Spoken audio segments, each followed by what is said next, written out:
चलित वर्ष नवेम्बर 22 रे भुवनेश्वर स्थित होटेल पुष्पक रे ओडिशा ग्राम्य बैंक एम्प्लॉइज एसोसिएशन और उत्कल ग्रामीण बैंक एम्प्लॉइज एसोसिएशन को संयुक्त सभा आयोजित होता। यह सभा ओडिशार आरआरबी कर्मचारी आंदोलन इतिहास रे गुरुत्वपूर्ण माइलस्टोन भावे नूतन अध्यायर शुभारंभ करिछि। नमस्कार, मु प्रीतम पुहाना, प्रेसिडेंट ओजीबी एम्प्लॉई एसोसिएशन। आज आमर जो जनरल बॉडी मीटिंग चली कंबाइन जनरल बॉडी। एक्चुअली आपण मैंने जानते one state one RRB policy implement होला परे आम स्टेट रे गोटे आरआरबी रहा जोटा कि उत्कल ग्रामीण बैंक और ओडिशा ग्राम्य बैंक मिसेकी करागला गोटे बैंक।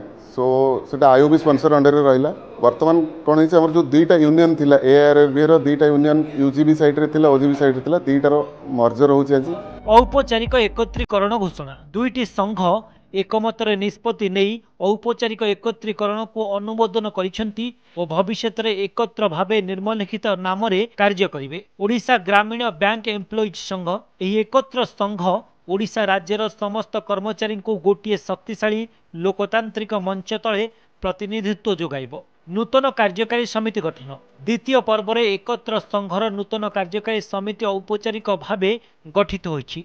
मुख्य पदाधिकारी माने हेले अध्यक्ष कमरेड विश्वजीत मिश्र, साधारण संपादक कमरेड हृषिकेश पत्री। यही नूतन नेतृत्व गठनात्मक नेतृत्व देवा सहित कर्मचारी कल्याण निमंते पदक्षेप गुड़िक आहुरी शक्तिशाली करिवार दायित्व नहीं। एकत्रीकरणर गुरुत्व यह ऐतिहासिक एकत्रीकरणर फलस्वरूप दुईमुखी प्रतिनिधित्वर शेष है।